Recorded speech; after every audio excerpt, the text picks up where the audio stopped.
चला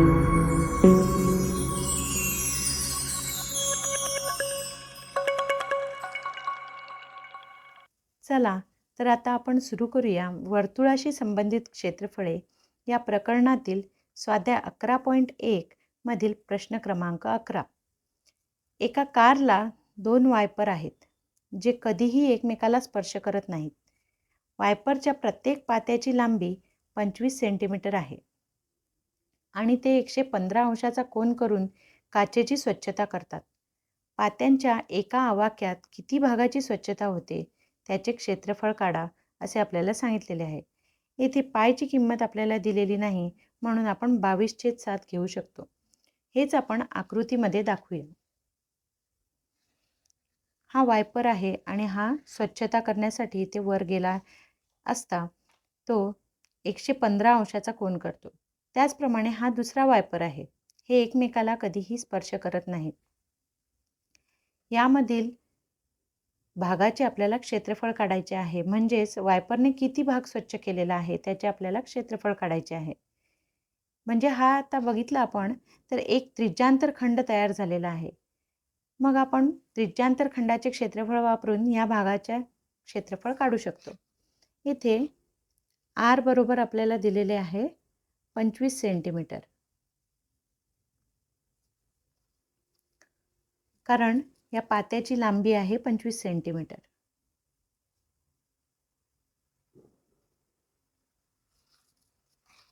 तसेच थीटा बरोबर 115 अंश. त्रिज्यांतर खंडाचे सूत्र वापरूया. त्रिज्यांतर खंडाचे क्षेत्रफळ बरोबर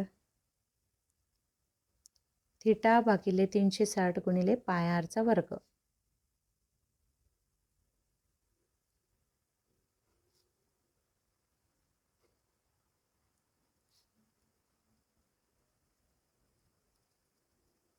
येथे थीटा बरोबर 115 भागिले 360 गुणिले 22/7 गुणिले r म्हणजेच 25 सेंटीमीटर गुणिले 25 सेंटीमीटर. वरील सर्व संख्यांचा गुणाकार केला असता आपल्याला मिळेल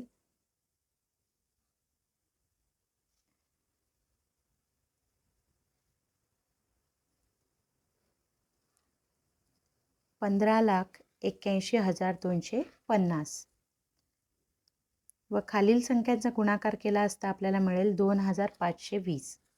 यामधील 00 आपण कॅन्सल करू शकतो. आपले उत्तर आलेले आहे 1,58,125 भागिले 252. आता येथे 2 वायपरनी स्वच्छता केलेली आहे किंवा वायपरच्या 2 पात्यांनी स्वच्छता केलेली आहे. त्यामुळे आपण 2 पात्यांचे क्षेत्रफळ काढून घेऊ.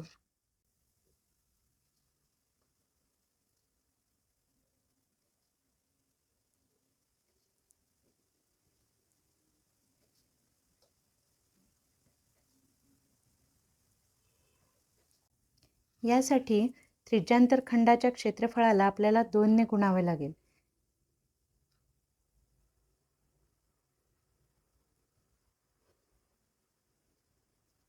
इथे 2 ने भाग जातो.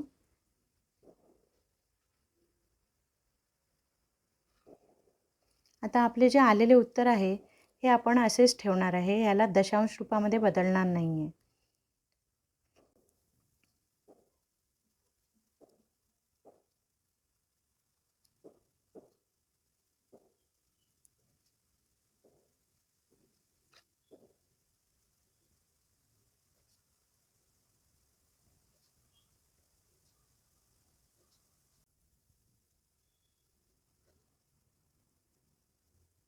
हे उत्तर आपण दशांश रूपात देखील बदलू शकतो, पण या गणितामध्ये इथपर्यंतच उत्तर अपेक्षित आहे.